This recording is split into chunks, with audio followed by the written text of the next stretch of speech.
It's okay. It's on. You have it number 4. Okay. All right, we're just about ready to start. I think all the buttons have been pushed. And It's just. all right. Here we go. Welcome to number 4 of Dasya, Sakhya, Vaidhi, Raga. What? So what? Now what? Now what? We'll say some prayers. Om Agyana Timirandasya Vyananjana Shalakaya Chakshur Vitam Jena Tasmai Sri Gurave Namaha Vande Guru Shabaktan Sham Shavatarakan Tapakasham Stati Krishna Caitanya Sangakam Vande Shri Krishna Caitanya Nityanando Sahodato Vododaye Pushpavanto Chitro Shando Tamo Mudo Panchakalpa Tibrascha Kripa Sindhu Yacha Patitanam Pavanebhyo Vaishnavebhyo Namo Namaha Shri Krishna Caitanya Prabhu Nityananda Shri Advaita Gadadhar Shivas Adi Gaura Bhakta Vrinda Hare Krishna Krishna Krishna Hare Hare Hare Rama Rama Rama Hare Hare. Okay, number 4. For whatever reason, this month there's 5 in July, so there's going to be a number 5. I guess as we have been doing, I will try to start off with a brief summary of what was covered last time. See, this is number 4. Number 1, I tried to introduce the subject matter. So a synopsis of number 1 is Dasya, Sakhya, Vaidhi, Raga. What, so what, now what? So for number 2, we got into the pastime of Sudama Vipra visiting Lord Krishna in Dvaraka. And then number 3, which was last time, we tried to start following a particular verse that Sudama Vipra said. We started following that verse around to other places. And the place that it led us to last time was out of the mouth of Murari Gupta. And that verse that was spoken was found in the 81st chapter of the 10th canto. I think it's number 16. Kvaham Darijapapiyan, Kwa Krishna Sri Niketanaha, Brahma Bandhur Itismaham Bahubhyam Parirambitaha. Who am I? A sinful, poor friend of a Brahmin. And who is Krishna? The Supreme Personality of Godhead, full with 6 opulences. Nonetheless, he has embraced me with his 2 arms. So Sudama spoke that verse on his way home after visiting Krishna, and Murari Gupta spoke that verse after being praised by Chaitanya Mahaprabhu.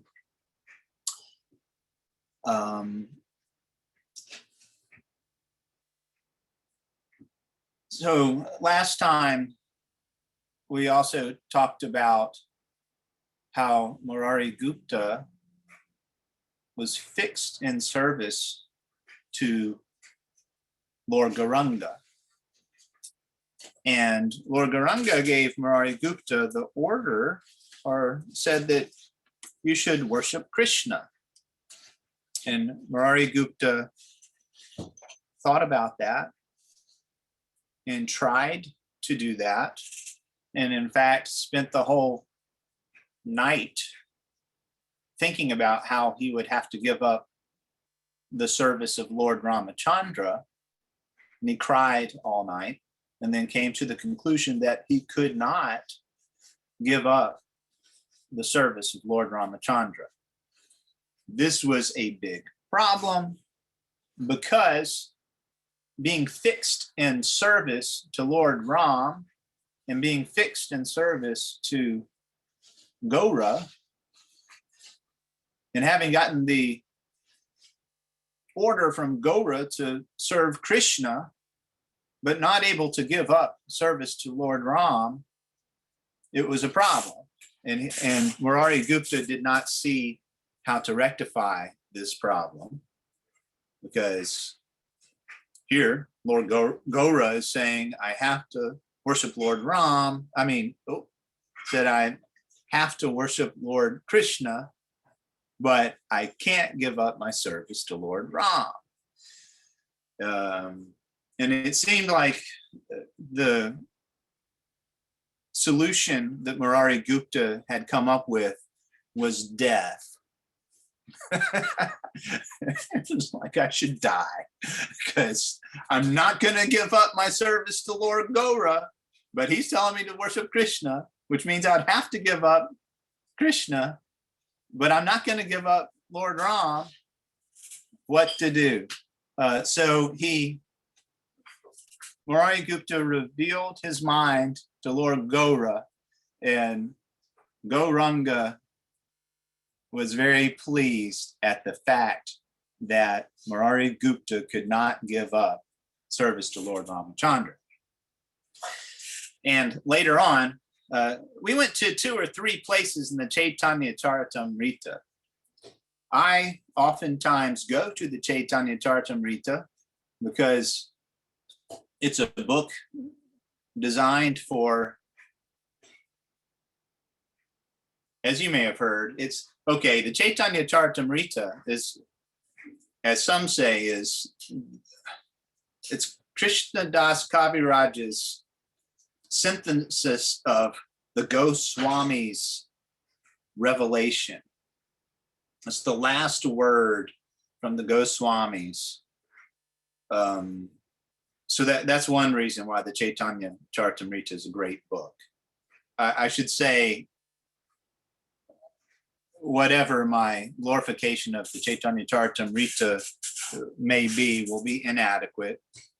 But that's the cool thing about this book too, that although it's very high, sometimes say the PhD level, that one should go through the Bhagavad Gita for the basics, and the Srimad Bhagavatam, Srila Prabhupada would say, is like a undergraduate and then or postgraduate or something like that. And then the Caitanya Charitamrita is the PhD. So it's, or you could say that the Srimad Bhagavatam is the cream of the Vedas, and then the Caitanya Charitamrita is even more condensed.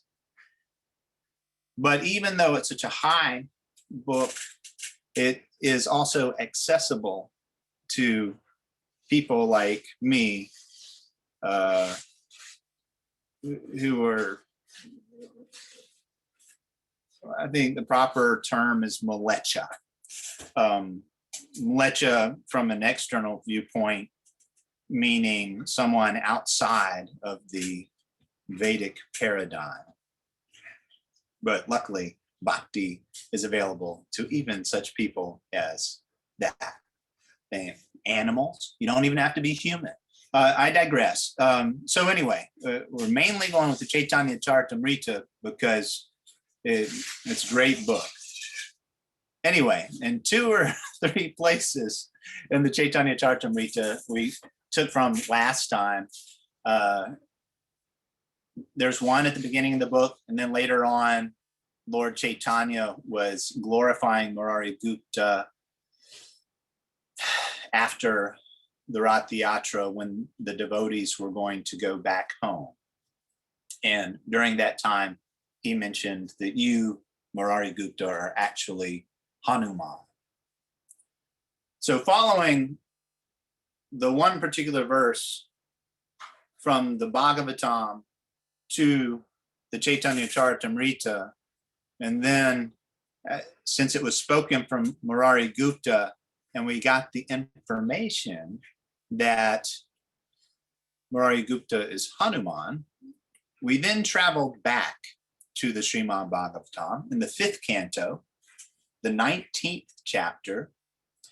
There at the beginning of the chapter, I think it was verse 7, there was some prayers that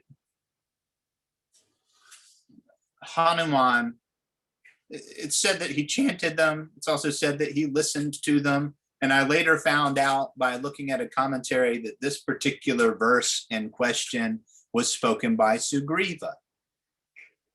Either way, the main point, I've got to look through my stack of books again now I've got 17 books in my hand.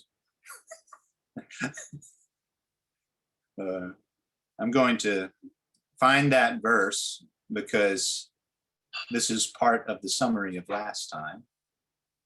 Let's see. Yes. Yeah, this is it. Na janmanunam mahato naso bagam navan nabudhir nakritis dosha hetu tayaryad visrishtan apino vano kasash chakara sakye vatalakshmana vaja. Translation. One cannot establish a friendship with the Supreme Lord Ramachandra on the basis of material qualities, such as one's birth in an aristocratic family, one's personal beauty, one's eloquence, one's sharp intelligence, or one's superior race or nation. None of these qualifications is actually a prerequisite for friendship with Lord Sri Ramachandra. Otherwise, how is it possible that although we uncivilized inhabitants of the forest have not taken noble births, although we have no physical beauty, and although we cannot speak like gentlemen, Lord Ramachandra has nevertheless accepted us as friends?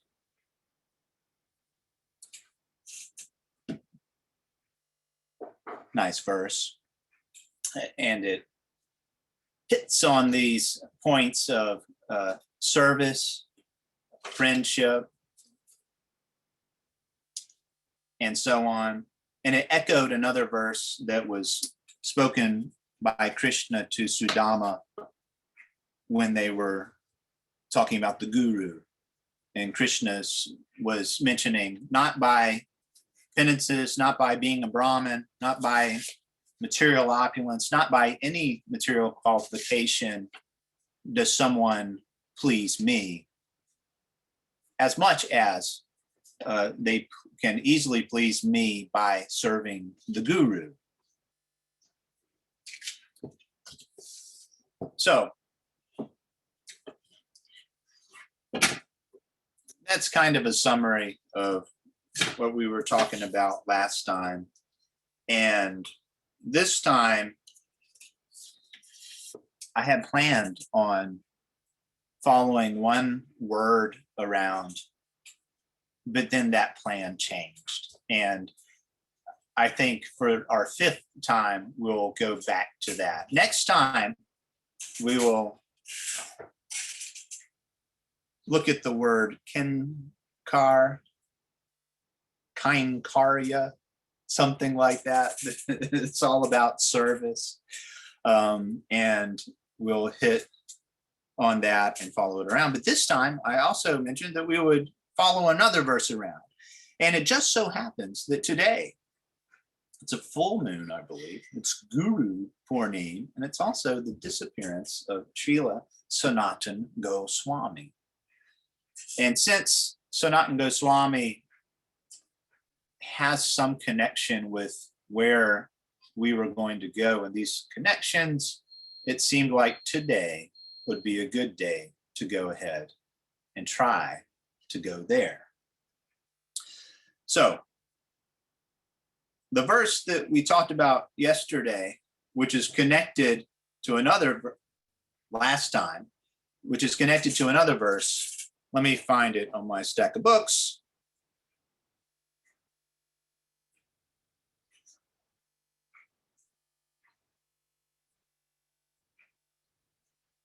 I'm going to say this to try to hold myself accountable. For the last time, I am going to try my best to figure out the technology to put some of these verses that we've been talking about up on the screen, because not all learners are auditory learners. Some like to see things as well. Of course, you can look these up, but at the same time, we'd like to make it easy. So next time, we're gonna go back through a lot of these verses. I'm going to actually put them up on the screen. So another verse from the Sudama Vipra is this one.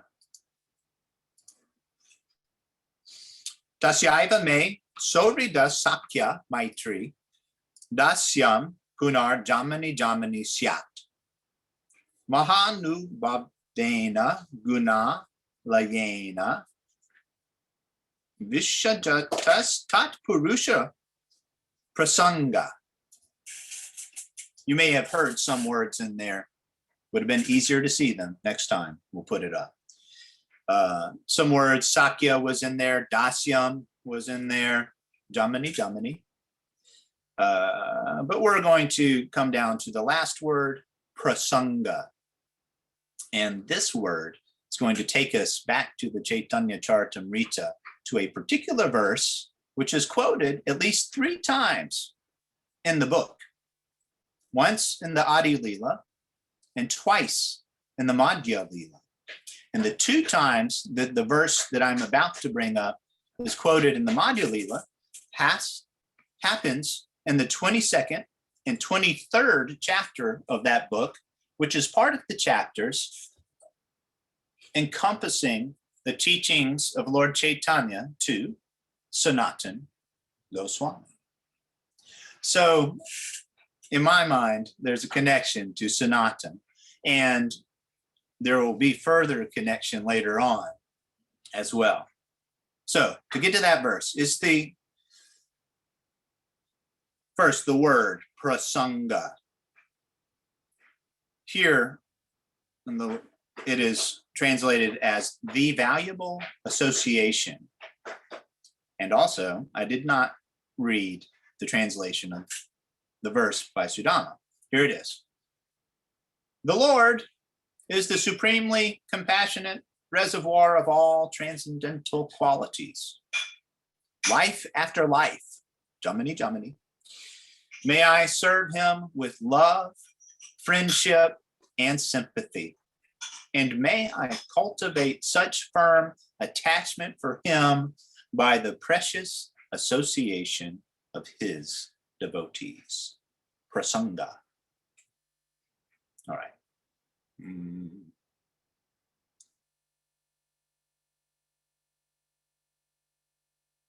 So the first time this verse, we're going now to the Srimad Bhagavatam, Canto 3, verse 25, chapter 25, verse 25, 3, 25, 25.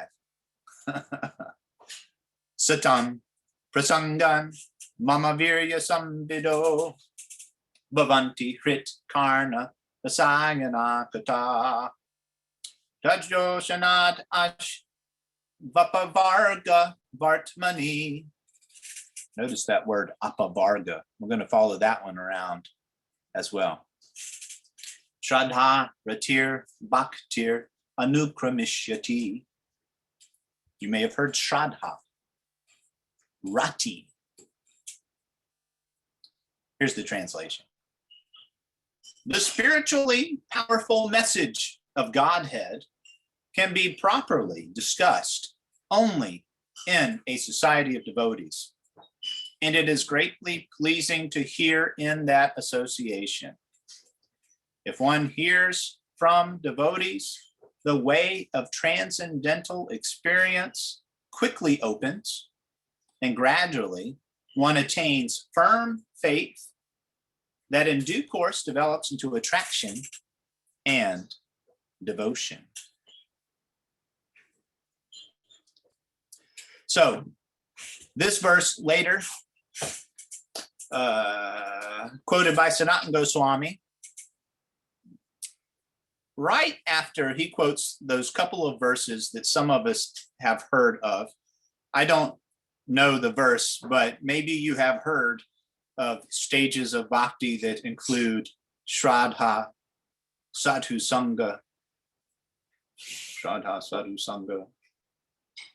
Bhajana Kriya, Anartha Nivritti,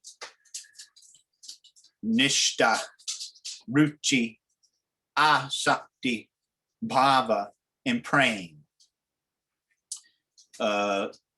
In two verses in the Bhakti-rasamrta-sindhu, and a section about praying, Rupa Goswami puts this idea that there are general stages that a devotee goes to from Shraddha to praying. In the verse we're talking about right now, it was mentioned Shraddha to Rati.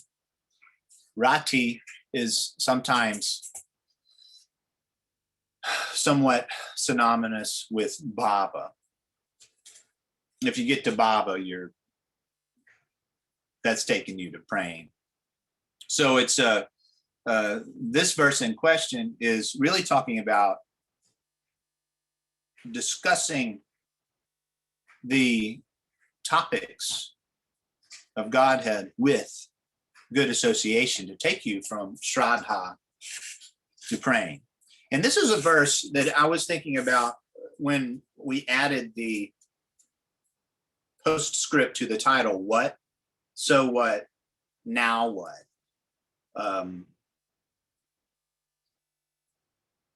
In the purport to the Adi Leela chapter 1, verse 60, where this Bhagavatam verse is first quoted, Srila Prabhupada makes the point that the advancement of a devotee is shown by the willingness of the disciple to follow the orders of the spiritual master.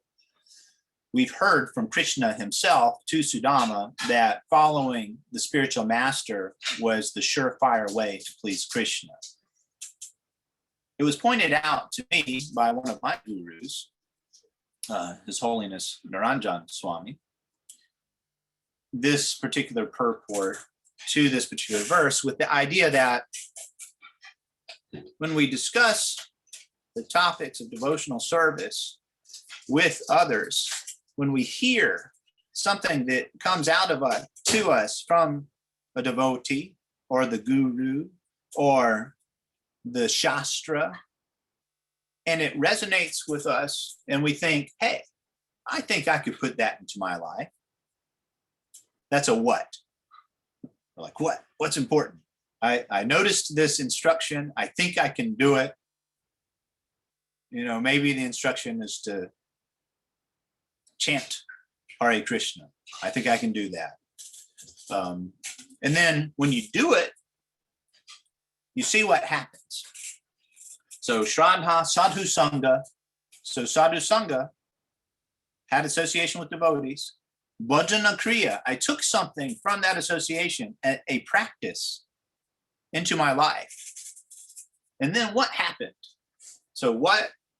So what? Now what? So what happened? Here we are. What happened? And if something happened, then based on that, what will I do again? I'm going to try to connect this to our stages of bhakti in a general way.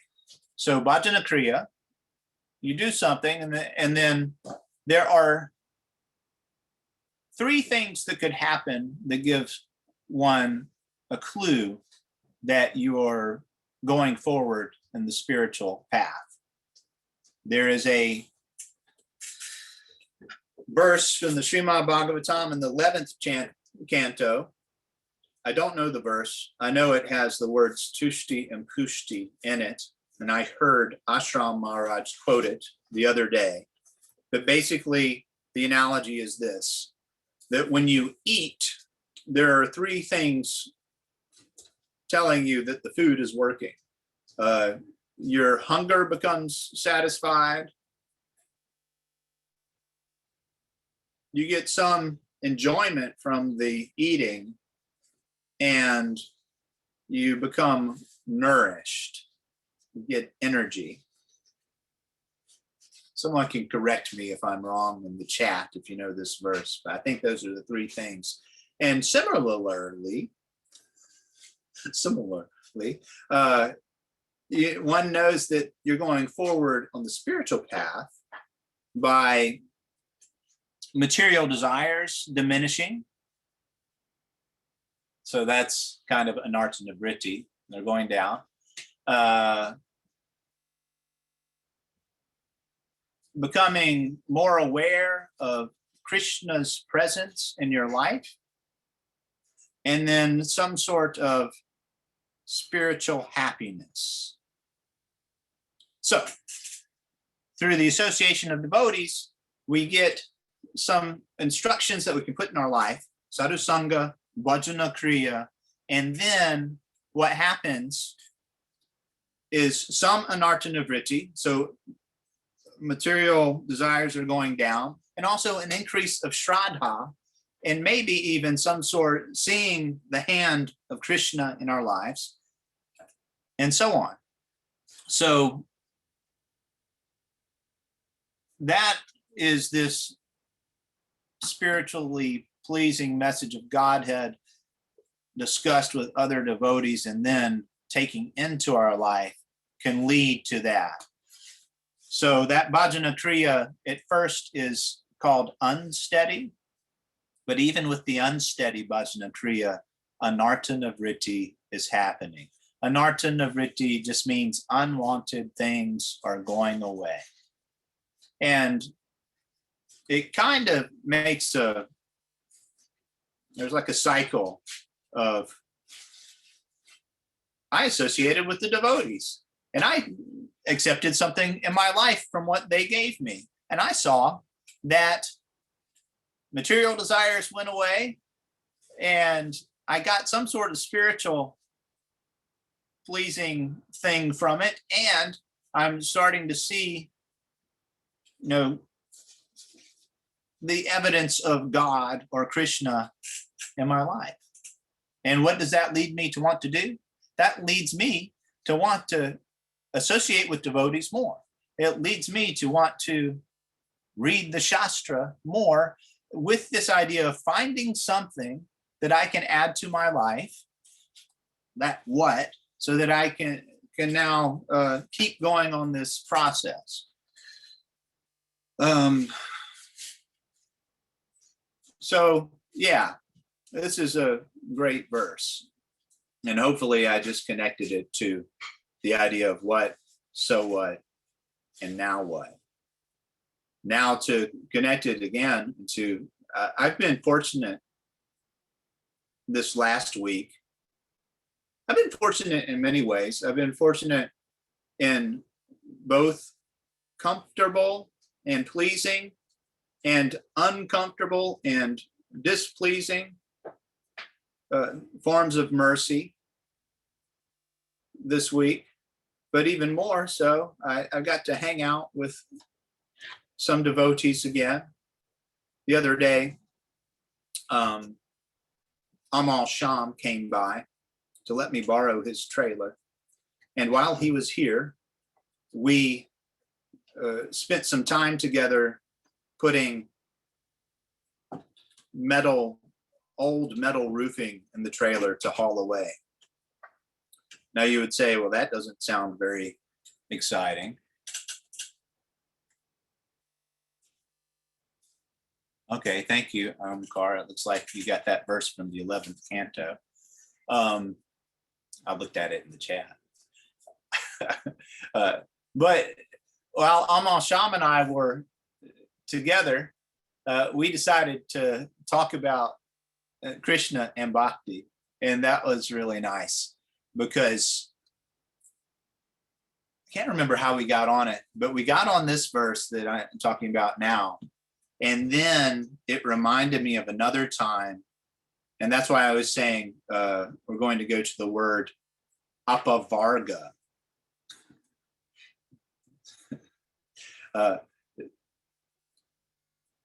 It reminded me of another time that I was hanging out with a devotee, Madan Gopal, and we were driving to Saragrahi, and we were reading the 22nd chapter of the Madhya Lila, the process of devotional service, the teachings to Sanatana Goswami, and we ran onto this verse. Now, when verses are repeated, it's a signal that they're important. Forgive me if I'm saying obvious things, but sometimes it's just nice to say it and hear it out loud. If we know that this Bhagavatam verse that I'm talking about was quoted 3 times in a book, it's probably important. So while Madan Gopal and I were reading this other chapter, we noticed that a particular verse was quoted twice in the same chapter. Once around the 40th verse, and then once again 40 verses later at the 80th verse. And this verse, we're like, wow, that's interesting. There was no commentary given. There's no, it said where the verse came from, and it was the 10th canto of the Bhagavatam, chapter 51, verse 53. And we saw, this is interesting. This verse is quoted twice, but nothing more is said about why. And Madan had a copy of Vishwanath Chakravarti Thakur's commentary to the 10th canto. So we decided, okay, we'll read the whole chapter of 51, 10th canto, which was the deliverance of Muchukunda. For one, we were like, what is this going to have to do with anything? Not everything is everything. So it's going to have something to do with it. But and we read the whole chapter, and it's not until the end where you get to this verse. I'm going to pull up this verse, but before I'm going to pull up this verse, I'm going to read the translation to the verse that Omkar provided with us to see how close or far away I was from it. Devotion, direct experience of the Supreme Lord, and detachment from other things. I was close. So I guess devotion, you could say, is kind of like Shraddha. Direct experience of the Supreme Lord is also connected to faith, and detachment from other things, anartha nivritti, kind of. I mean, these are all different things. Sanskrit scholars and people who know what's what, I apologize. You may, I'm sorry. But devotion, direct experience of the Supreme Lord, and detachment from other things, these 3 occur simultaneously for one who has taken shelter of the Supreme Personality of Godhead. In the same way that pleasure, nourishment, and relief from hunger come simultaneously and increasingly with each bite for a person engaged in eating. So there's that verse. It's a nice one. And at a certain point when Amal Sham and I were hanging out, we turned to each other and just said, since we're together talking about this subject matter, we don't feel material disappointment right now. In fact, we're really in the throes of whatever we seem to be,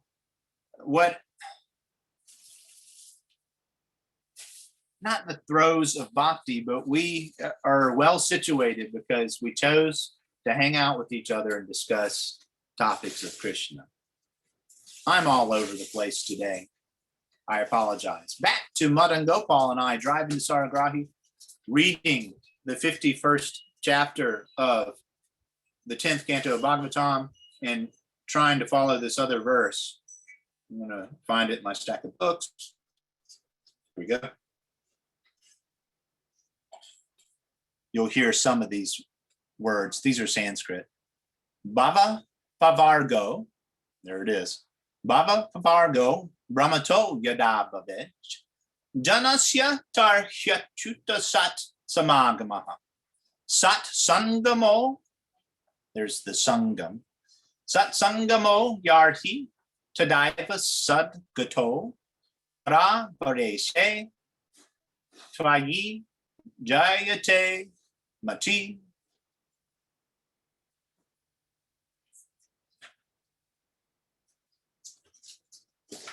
Translation: when the material life of a wandering soul has ceased, O Achyuta, he may attain the association of your devotees. And when he associates with them, there awakens in him devotion unto you, who are the goal of the devotees and the Lord of all causes and their effects. So this verse seems to be saying that after one's material life ceases, then a person gets the association of devotees. So when we finally got to this verse in Vishwanath Chakravarti Thakur's explanation, we saw that Vishwanath Chakravarti Thakur explained it in the way that there was a poetic rendering that reverses the cause and the effect. Because we've heard before that association of devotees stops someone's material life. But here the verse is saying that after one's material life is ended, then one gets the association of devotees. But Vishwanath Chakravarti Thakur points out that the effect of the association of devotees is so quick that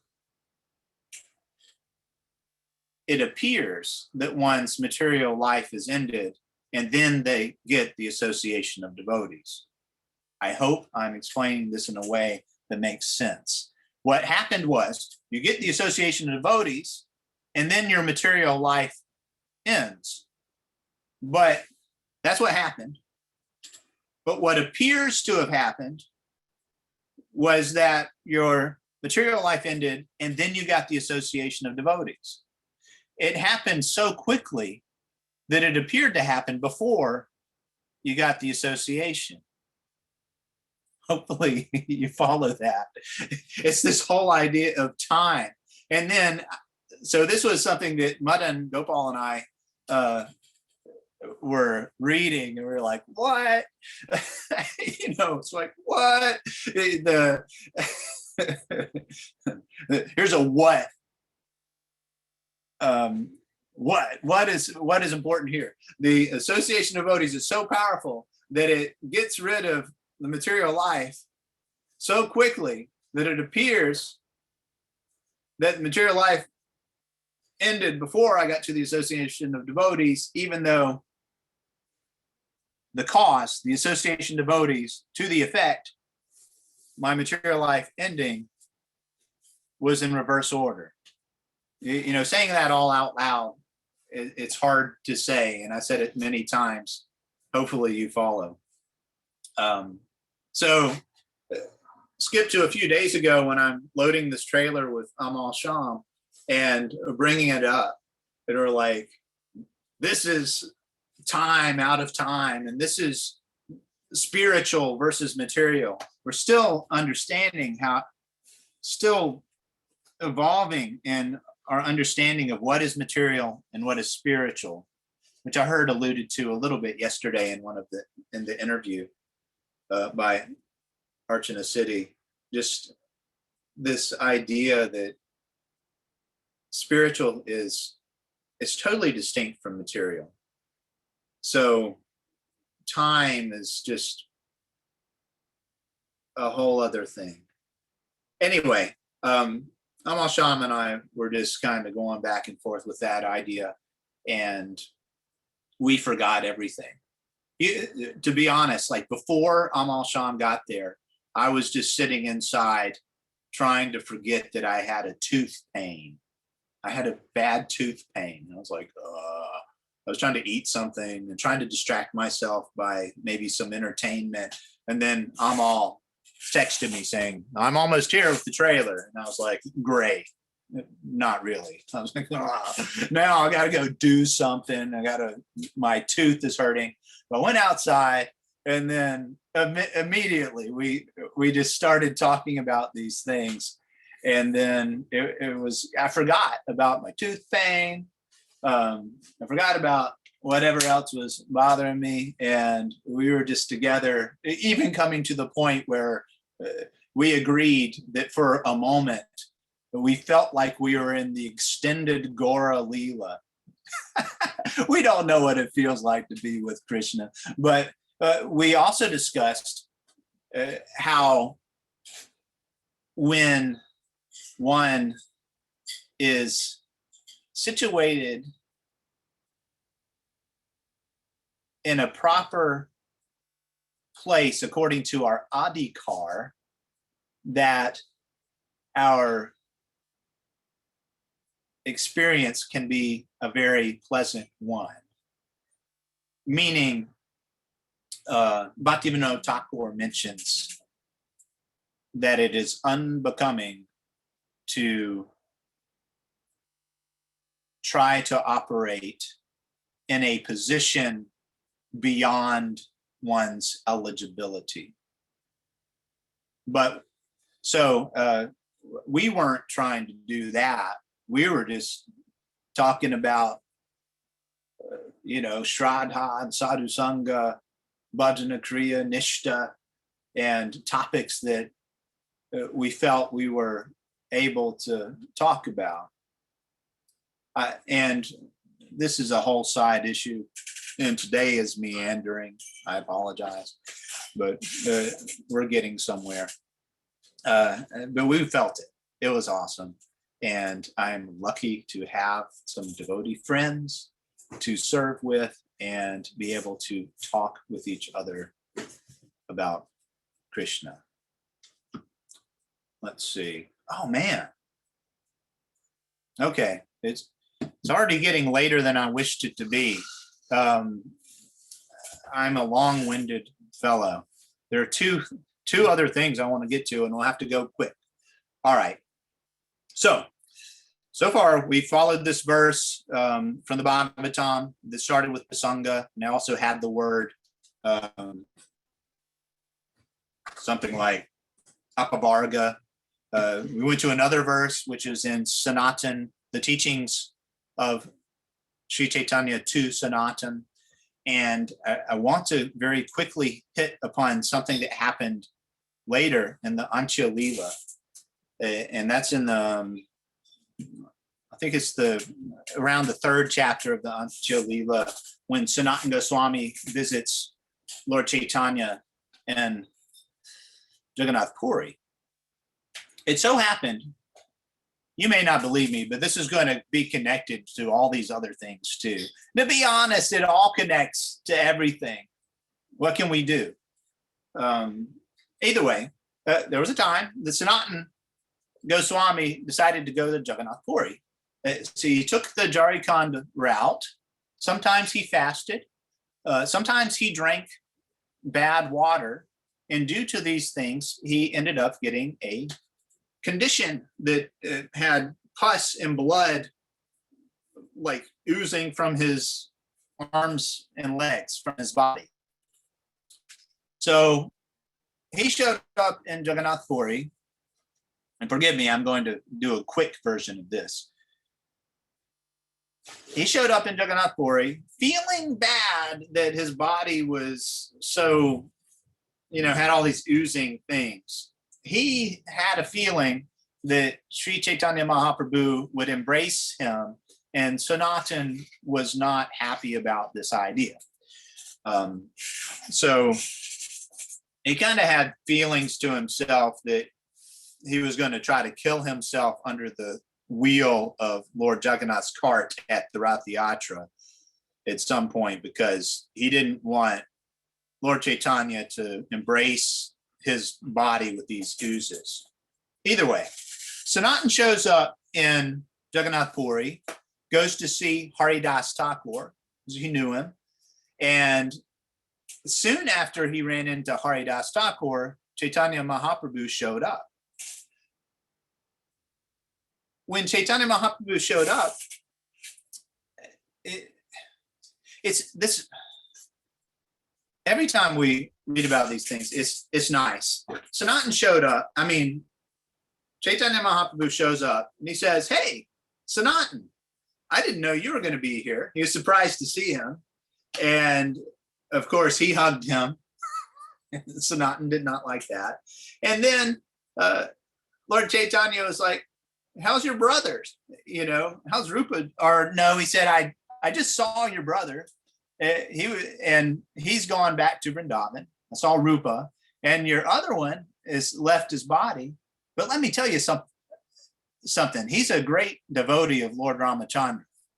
So here we are connecting to some previous things. So Sanatana Goswami said, yes, he was a great devotee of Lord Ramachandra. Let me tell you this. Rupa and I tried to tell Vallabha about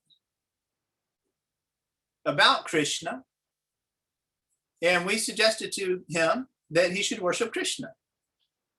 And he tried to consider this, and he really wanted to serve us because he's the younger brother, but it kept him up all night. It was just thinking, he was like, I can't give up Lord Ramachandra.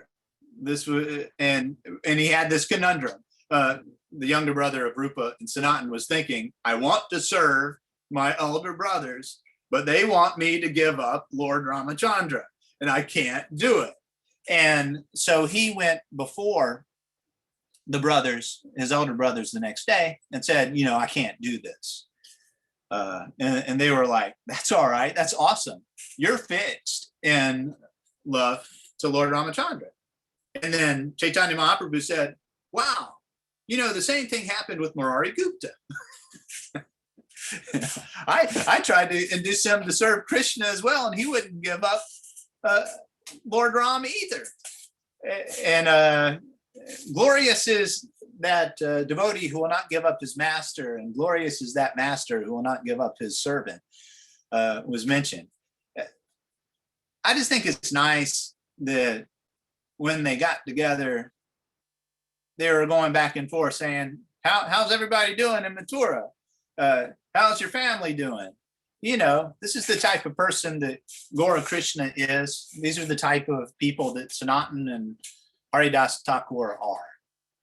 So anyway, it so happened that as Sanatana Goswami was staying in Jagannath Puri, Lord Chaitanya would come and visit him and Haridas Thakur often, and they would talk about devotional service. And when these things would occur, Lord Chaitanya would embrace Sanatan and get the oozes on him. And Sanatan was thinking, I think I need to kill myself so that this doesn't happen anymore. And one day, Lord Chaitanya was like, if I thought that I could get to Krishna by killing myself, I would do it millions of times. But that is not how you get to Krishna. So he said other things, but we're going into quick mode now. Basically, the idea was Sanatan's idea of killing himself was put to the side. He was like, okay, I'm not doing that. But still, he's hanging out in Jagannath Puri, and he's getting embraced repeatedly by Chaitanya Mahaprabhu, and it was hard on him. And later on, there was another time when Sanatan was going to a particular place, and he had to take the long way around where he got his feet burnt on the sand. And when he was before Sri Chaitanya, Lord Chaitanya asked him, which way did you come? And Sanatan said, I took the beach route because I didn't want the devotees of Lord Jagannath to touch me. And Lord Chaitanya was like, you burnt your feet and had blisters on there. And Sanatan was like, I didn't notice that. And either way, what I'm pointing out here is humility. That was one of the things that stuck out to Lord Chaitanya from Murari Gupta. He was like, your humility bothers me. You may remember there was another part where Rupa and Sanatan showed up to Lord Chaitanya, and he was like, please back off your humility. I can't handle it. So it so happened that he came around and there was another embrace. And Sanatan was wondering, well, what do I do about this? So he consulted with Jagadananda. And Jagadananda said, after the Rath Yatra, you should go home, or you should go to Vrindavan. Or Chaitanya wants you to go there anyway. And so that's what you should do. And Sanatan was like, thanks, that's a good idea. I'll go to Vrindavan. Somehow or other, it came out that Sanatan was going to leave after the Rath Yatra, and Lord Chaitanya found out. And he was like, why were you going to do that? And Sanatan said, well, Jagadananda told me to do that. He said that would be a good idea. And Lord Chaitanya was like, what? Jagadananda is just a boy. You're an advanced devotee. You're like, I consult you. You know everything. Why are you listening to him? And Sanatan took that as, oh, wow. Lord Chaitanya is really intimate with Jagadananda, but he's putting down Jagadananda, but he's only glorifying me. Why is he not intimate with me? And he's like, Jagadananda is so fortunate. This is what Sanatan was thinking. And then Lord Chaitanya tried to set Sanatan straight. He was like, no, it's not like that. I am also intimate with you. It's like I see you and Haridas like my children. And if a mother gets stool and throw up on her body, it pleases the mother or the parent to have that nasty stuff on them. So when I'm embracing you and getting the oozes on my body, it's a type of intimacy. Anyway, I need to make a long story short because time is just going on and on. It came down to, as this was all going on, and if one wants to read it, you should. I'm not going to read it to you today because it'll take too long. And it's also somewhat boring having someone read the story to you. There's a lot of back and forth, including Haridas Thakur and Sanatan and Chaitanya Mahaprabhu.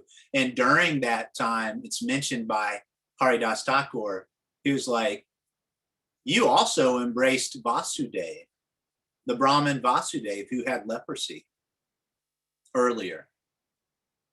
You don't. And when he mentioned that, this is going to bring us full circle. It was mentioned. So we have Chaitanya Mahaprabhu embracing Sanatan, and eventually, what happened was Sanatan stayed for a whole year. Usually people came and stayed for 3 or 4 months during the rainy season, and Sanatan was planning on leaving.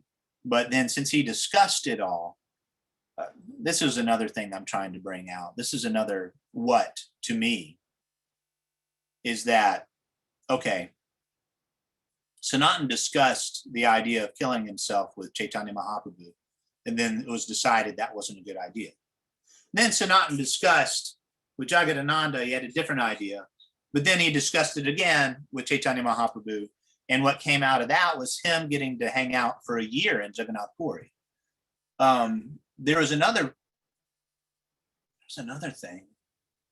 I guess my big point is, and Kanaram made this point a couple of times ago, can see him on the screen. When you discuss things with others, you get a better idea of what's going on.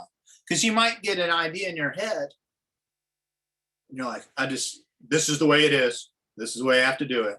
But by discussing it with others, we get a fuller understanding. So this is like this idea of discussing things with others, including not only topics of Krishna, but topics of our life, which hopefully are going to all be the same thing eventually, rather than a separate thing. Because sometimes we may think that it's not important to discuss our toothache or our marriage or our job or whatever. But it's all connected. Anyway,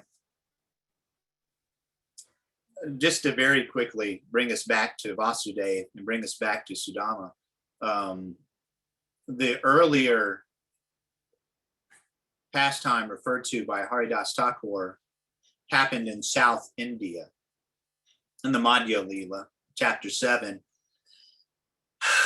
It's described how Lord Chaitanya went through South India preaching, chanting Krishna, Krishna, Krishna, Krishna, Krishna, Krishna, Krishna, hey, Krishna, Krishna, Krishna, Krishna, Krishna, Krishna, Krishna, hey, and so on. And there's described he met a Brahmin named Kurma, the Kurma Brahmin, and that Brahmin requested to go along with Lord Chaitanya as he went. And Lord Chaitanya, here's a discussion. In the Brahmin's mind is like, I should leave my family and go serve the Lord. And then he put it forth through him, and then the Lord himself said, that's a bad idea. It's like if he didn't have anyone to consult with, he would have left his family, the Kurma Brahmin. So this Brahmin said, may I follow you? And Lord Chaitanya said, no, go back to your family. This would be a bad idea. Don't give up things like this. Stop acting like a crazy person. Instead, whoever you meet, whoever you run into, discuss with them topics of Krishna. Prabhupada described it, Bhagavad Gita and Srimad Bhagavatam. In this way, become a guru and liberate the land. If you do this, your materialistic way of life will not hinder you. And in fact, I will be there. This is what he mentioned to the Kurma Brahmin. And it was mentioned that all the instruction was like that throughout South India. So it so happened that a Brahmin named Vasudeva heard that Lord Chaitanya was at the Kurma Brahmin's house. So he showed up the next day, and Lord Chaitanya was already gone. So this Brahmin, Vasudeva, having leprosy, he was the type of person who had worms eating his body. And when the worm would fall out, he would put the worm back in his body. It was like, hey, worm, I want you to still be able to live. He was that type of devotee, but a Brahmin. And when he found out that Lord Chaitanya had already left, he just fell to the ground. And he was very disappointed. As soon as that happened, Lord Chaitanya showed up. It was like, here he is. And he ended up embracing Vasudeva. And at that point, Vasudeva's leprosy went away, and he said a particular verse. And that verse was, Kwaham Darijapapiyan, Kwa Krishna Shri Niketanaha, Brahmabandhur itismaham bahubhyam parirambitaha. Who am I? A sinful, poor friend of a Brahmin. And who is Krishna? The Supreme Personality of Godhead himself, full with 6 opulences. Nonetheless, he has embraced me with his 2 arms. So there we go, another quote from Sudama Vipra found in the Chaitanya Charitamrita, and a lot of connections between Murari Gupta, Ramachandra, servants of Lord Ram, in this whole idea of devotee association and the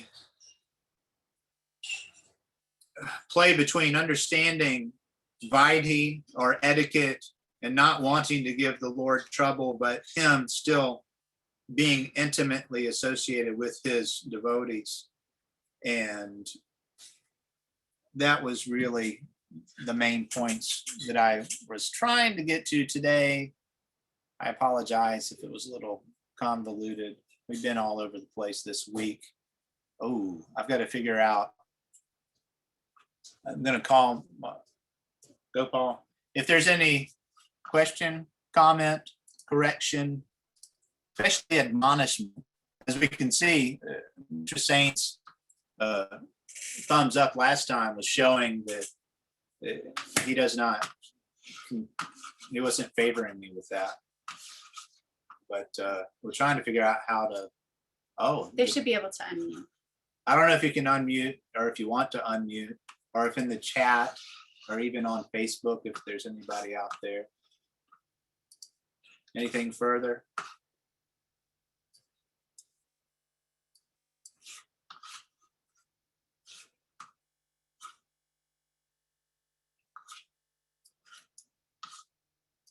I don't. Is it able to unmute? I don't know. I unmuted everyone. I think. Oh, okay. That's fine. Now something's frozen.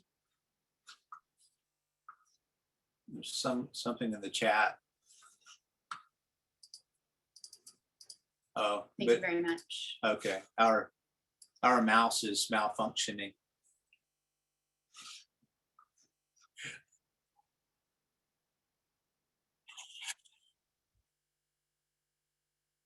Okay. Oh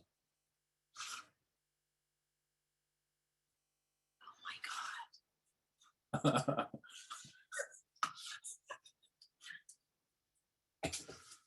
I don't know what happened. Hopefully it's still there.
Okay. Can you still hear me? I think you can. Yes. Something happened with our computer and I'm just wondering if I'm still coming through. Can someone tell me with a voice that you can hear me? Well, we cool up. How is the problem? Okay, thank you. I appreciate it. Because I'm just seeing black screen. All right. Well, thank you very much for the question.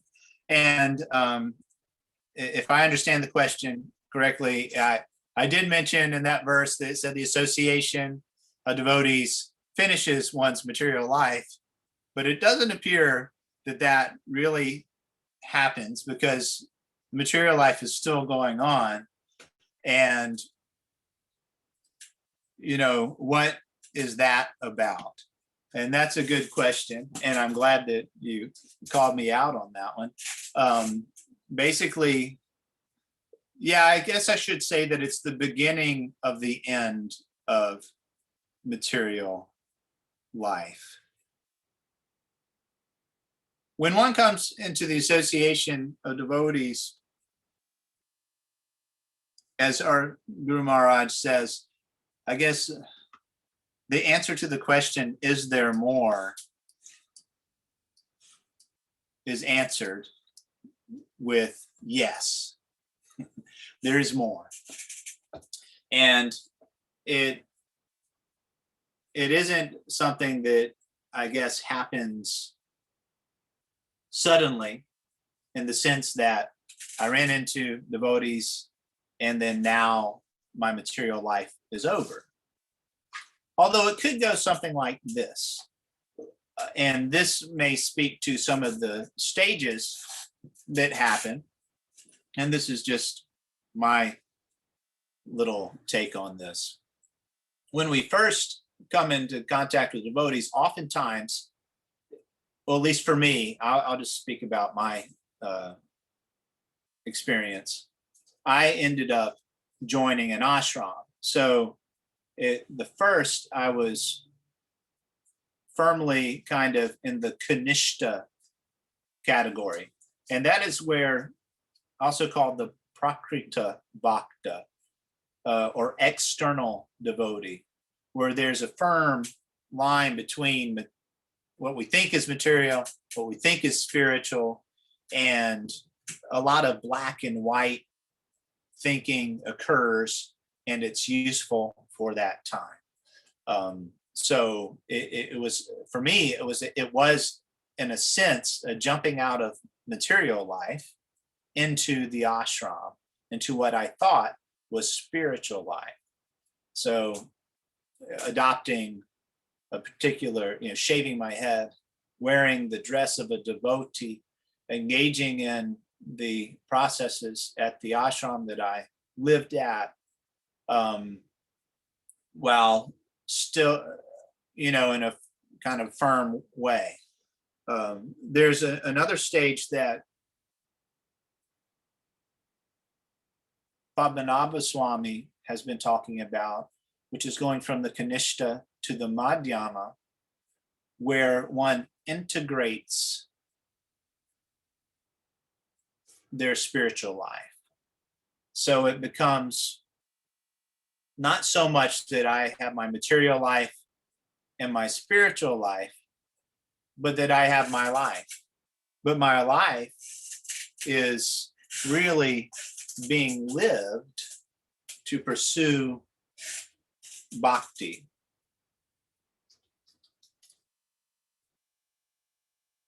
To come up from it from another angle, when a person first comes in contact with Krishna or spiritual life or devotees, our comfort and discomfort is centered around what is pleasing to the mind and senses and what is displeasing. So we are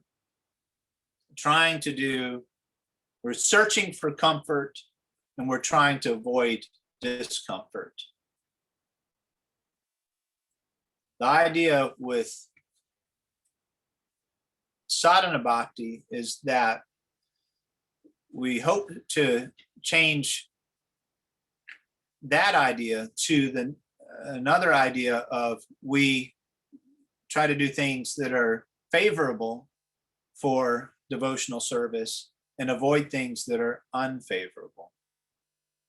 So in doing that, and at a certain point, we're thinking of ourselves, I am the body. At the very beginning, I'm the body, and things that make my body and mind uncomfortable are bad, and things that make my body and mind comfortable are good. And this idea of I am not the body enters to play. But to integrate things further, we come to an idea of the sadhaka deha. And then actually, it's good that I have a body. And this body can be used for Guru and Krishna's service. And therefore, I'll take care of the body. And I'm doing things for the health of my body with an aim that this is good for my spiritual progress. So coming to a point of, Kanishta is black and white. I thought I left material life and that I went to spiritual life. And oftentimes in this integration, we start to think, maybe I didn't, and I'm more fallen than I thought I was. And I guess I'm just saying that it is actually a gradual process. At the same time, as soon as it's done, it was done. But at the same time, it does appear to be gradual. And if I was astute, I could quote different devotees and acharyas pinpointing these stages, but I apologize, I am not. But either way, Kanishta, and then we were trying to come to Madhyama. Madhyama is a thing where we still have friends. Our friends are devotees of Krishna, and we try to help others out and innocent people out. And our object of love tries to be Krishna. And we try to avoid envious people. And while doing that, we may find that what we previously thought was material actually, like I'm saying before, we thought I am not the body, but now I am using the sadhaka deha. I am the body. What we previously thought was material actually is a tool to be used to go forward. So at a certain point, one will see that like everything is part of my story of becoming more Krishna conscious. That means the good things, so-called good things, are Krishna's mercy. And the so-called bad things are Krishna's mercy. And if we can look at our own story and the story of those around us who are part of our story through the eyes of Shastra and through this lens of trying to always make progress in Krishna consciousness, then we'll find to a certain degree that our life is actually one, our material life has ended and is no longer there. Because if we thought about, we wouldn't even think about it. If we thought about it briefly, it's like, hey, I think I'm going to really go after material life. And even sometimes we'll go down it. Okay, I'll give a personal example. I used to be somewhat of a musician. I'm pretty good at music. And a few years ago, I went to music school and I played the saxophone and other instruments. I was pretty good at jazz music. And I started seeing some of the guys that I went to school with playing with famous jazz artists. And I thought to myself, I could have been a great musician. So I got my saxophone back out. And I spent like a year, not even a year, but I started practicing my saxophone. I started going out and playing with good musicians. And they were like, wow, you're pretty good. And I thought, yes, I'm pretty good. And by going down that route, I found, oh, I have no interest in this anymore. And I just put my saxophone back in the case and went on with my life. That was my integration. It could have been a different integration where someone used the saxophone in a spiritual way to go further in their path. But mine was just dabbling, putting a foot in there and then saying, oh, this part of my material life is gone. At this point, you may be regretting asking the question as I drone on and on. But I don't think there's a real clear, I mean, we could answer the question, say the material life ended here, or now it ended there. And then my association with devotees is pure here. But I would say that our most useful association with the devotees would be when we become friends with the devotees and we start to understand the art of association, which takes a little bit of knowledge and paying attention to understand how that works. And the biggest part of it all would be honesty, just honest with where I'm at. And in that way, we can get the most out of our association.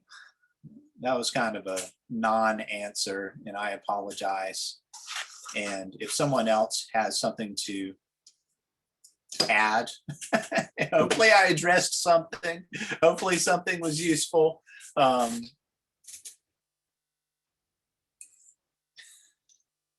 Thank you for making me contemplate the subject.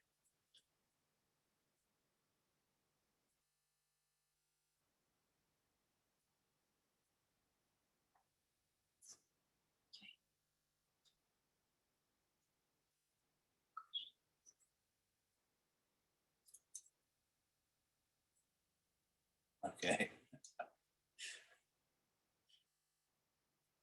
Anything else? I don't know if I can even look at Facebook. We pressed a button on our computer that made the screen go that way. And we can't get it back. So I'm looking. Can anyone look at it? Usually no one puts a question on Facebook. If someone's able, they can look at it and say if anyone said anything. Lucky for you guys, next time will be the last time of this series. And for next time, if you have it available, I think we're going to try to look at, okay, the section in Bhakti-rasamrta-sindhu about Dasya and about Sakhya. And there will also, we'll look at Advaita Acharya's idea of Dasya. And, oh, there's a virtual hand up. Is it Mitra? You want to say something? Yes, okay, great. Unmute yourself, can you? Yeah. Okay. Great, fantastic. All right. I like the point you made about whether you're quoting Padmanabha Swami, the synthesis between Kanishta and Madhyam. And that really helped me understand how neophyte devotees, or even some devotees a little further along, when you just start talking about something that's not directly related to Krishna, they get really disturbed, they get really agitated. But as you progress, you start to like, well, this is my life.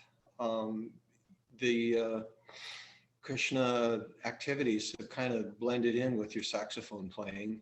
And so practicing scales is like, okay, it's part of my service. And whereas in the beginning, practicing scales would just seem like this is mundane, it's a complete waste of time.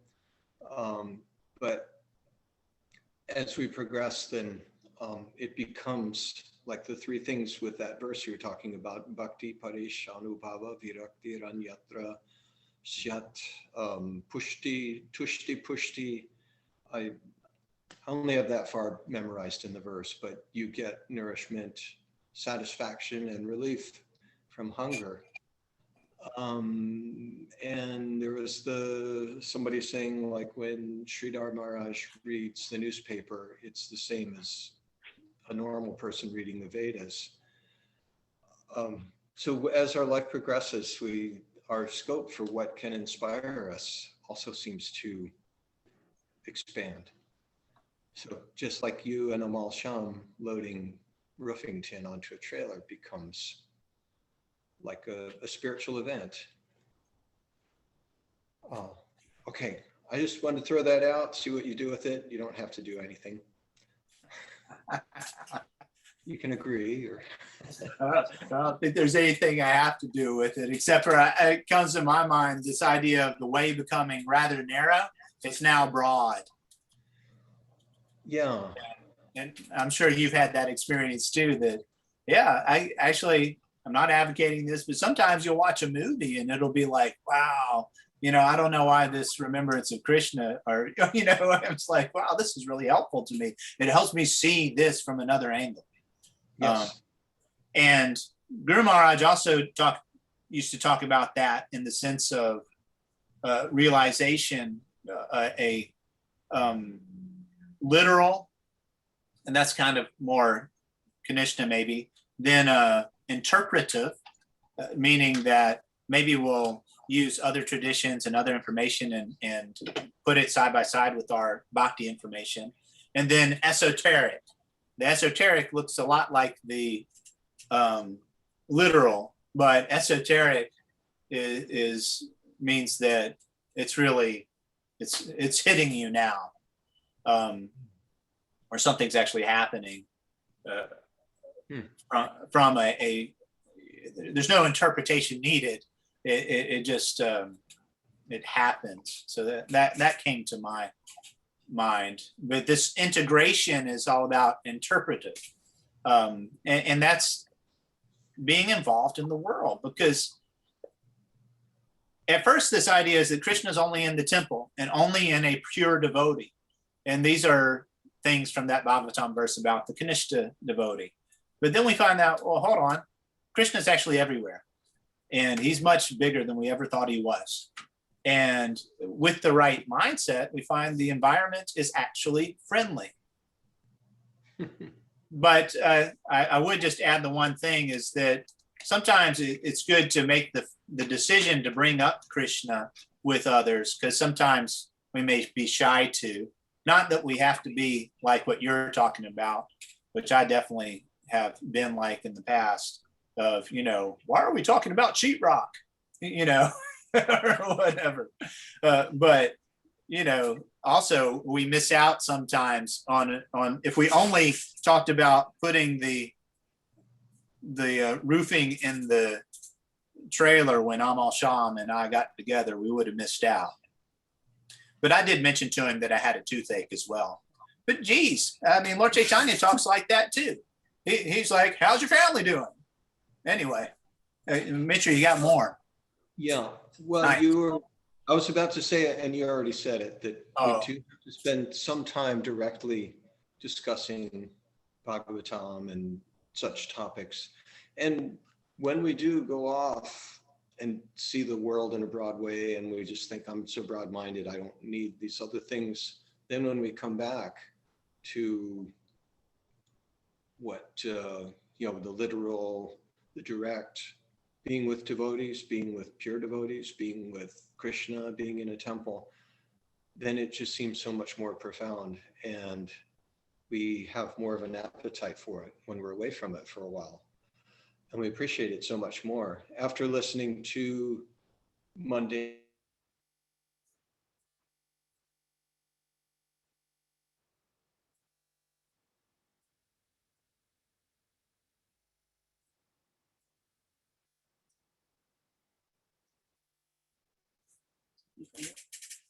I think we lost you, Mitra.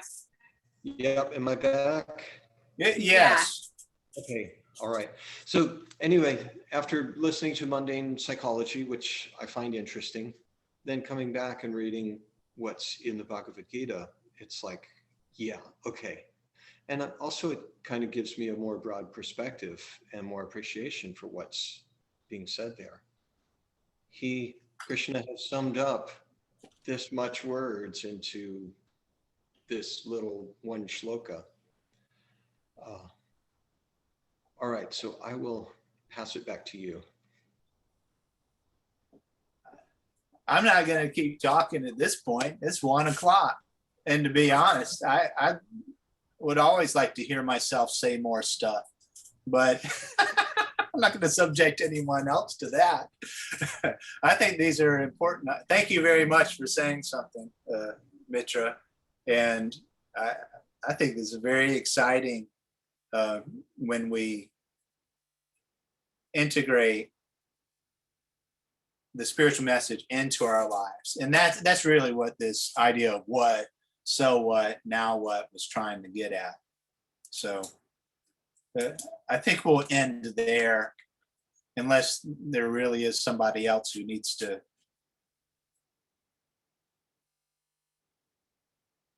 Nope, don't hear anything, don't see anything. All right, thank you, Kali Yuga Pavana. Thank you, everyone, for being here. And Vanchakalpa Tribhascha, Kripa-sindhu Vyavacha, Patitanam Pavanebhyo, Vaishnavibhyo Maha. It's not Goswami Ki Jai. I don't know if we're even able to end our call. Yeah, I can do it. Okay. Okay. My wife's going to figure it out with her hands. Hare Krishna. We'll see if it goes away. Good to see you, who we saw. And we're still here. Maybe we'll just need to turn off the computer. We're just gonna have to turn the computer off. But hopefully that'll do it. Of course, anyone can leave or turn themselves off at any point. Or you can just, oh, It came hey, back. we're back. All right, this time for real. Goodbye.